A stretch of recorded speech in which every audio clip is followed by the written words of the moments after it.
नमस्कार, प्रमिला किचनमध्ये आपलं स्वागत आहे। आज आपण बघणार आहोत शिल्लक राहिलेल्या शिळ्या खिचडी भाताचे पराठे। आपल्याकडे हा शिल्लक राहिलेला शिळा खिचडी भात आहे।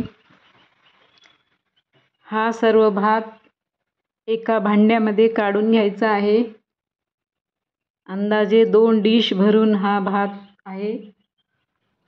सर्वात प्रथम मी यामध्ये एक मोठा कांदा बारीक कापून घेतलेला आहे, तो घालते आहे। 2 मिरच्या एकदम बारीक कट करून घेतलेल्या आहे।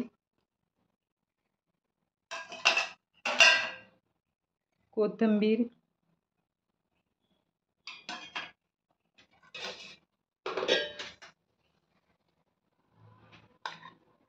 गाजर असलं तर घाला, नसलं तर नाही घातलं तरी चालेल।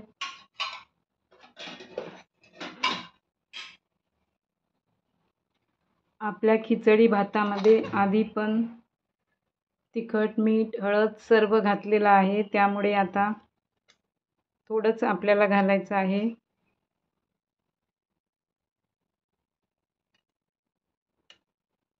धना पावडर, तिखट, मीठ, हळद हे सर्व मसाले घालून घ्यायचे। 1 चमचा ओवा हातावर क्रश करून घ्यायचा।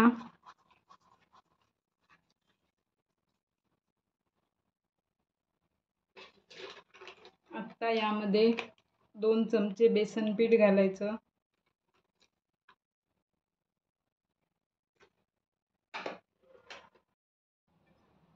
हे छान मिक्स करून घ्यायचं।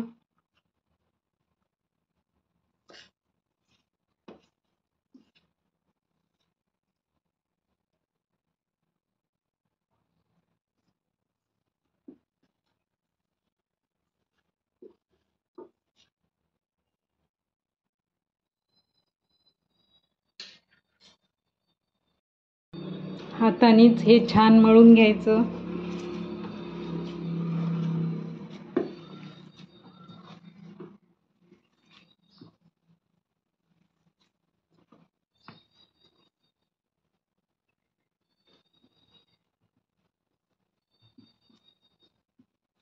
आणि सर्वात शेवटी यामध्ये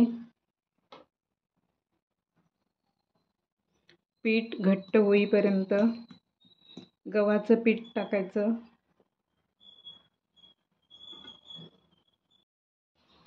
पराठ्याचं पीठ मळून झालेलं आहे। यामध्ये पाण्याचा 1 थेंबही टाकलेला नाही। याला वरून 1 चमचा तेल लावायचं।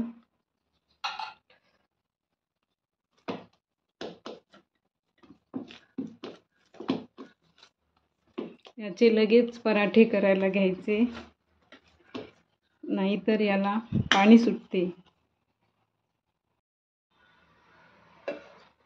यातला 1 पिठाचा गोळा घ्यायचा।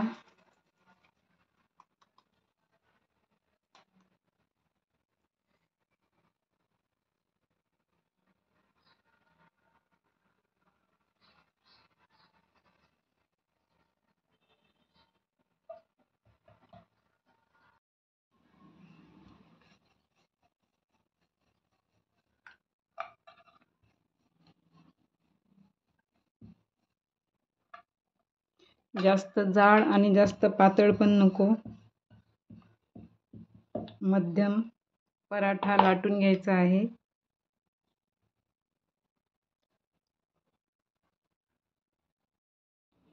तवा गरम झालेला आहे, तव्यावर तेल लावून घ्यायचं आहे।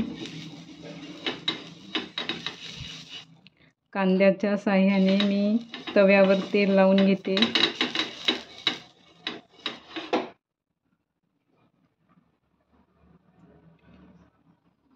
आणि अलगद आपला पराठा तव्यावर टाकायचा।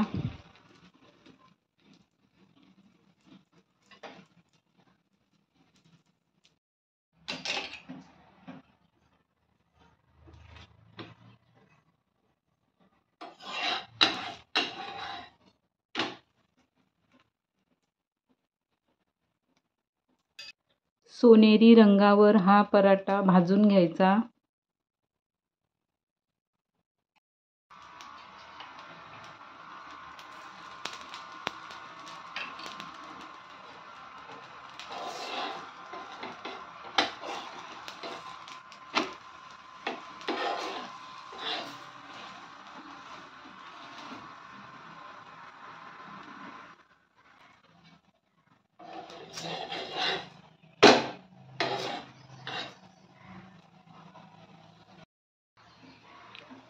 पराठा छान सोनेरी भाजून झाला आहे.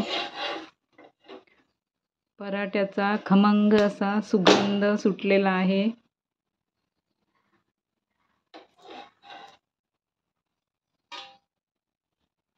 तुम्ही बघू शकता.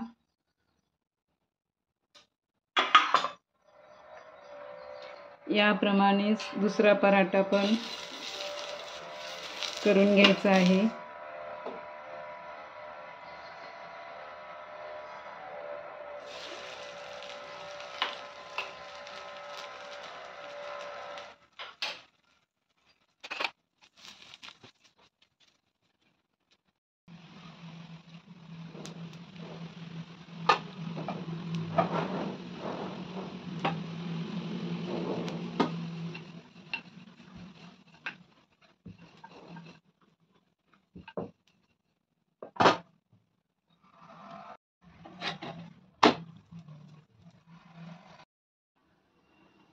दुसरा पराठा पण भाजून तयार आहे.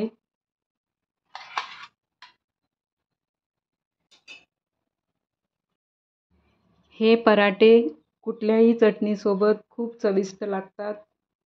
पण मी आज शेंगदाण्याची चटणी बनवणार आहे.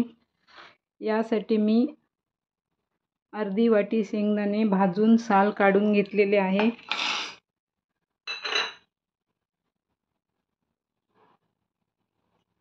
3 मिरच्या घालायच्या, कोथिंबीर घालायची, चवीप्रमाणे मीठ घालायचं,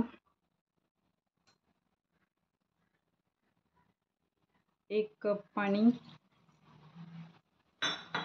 आणि मिक्सरला छान बारीक करून घ्यायचं. चटणी बारीक करून झालेली आहे.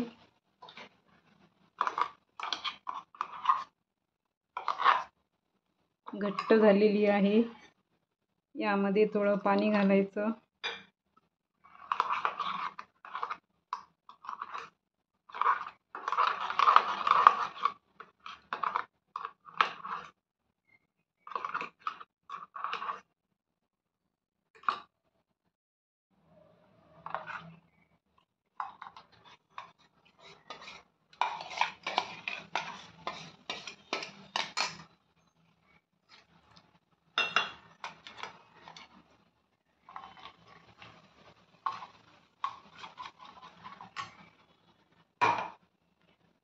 आता या चटणीवर घालण्यासाठी आपल्याला फोडणी तयार करायची आहे.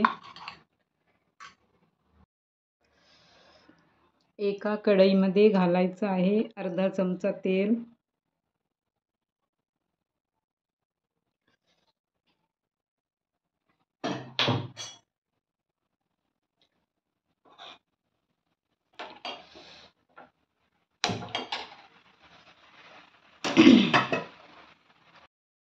तेल गरम झालं की यामध्ये घालायची आहे मोहरी, जिरं, कढीपत्त्याची पानं,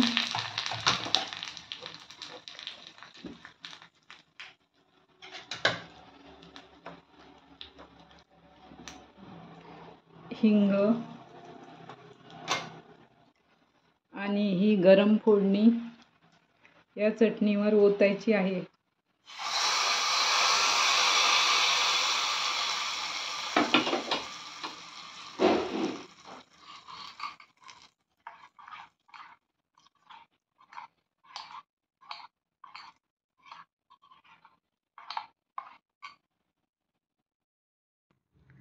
यामध्ये चवीपुरती साखर घालायची आणि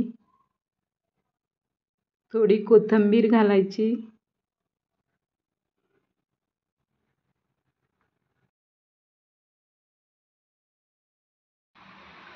उरलेल्या शिळ्या खिचडी भाताचे पराठे आणि शेंगदाण्याची चटणी तयार आहे.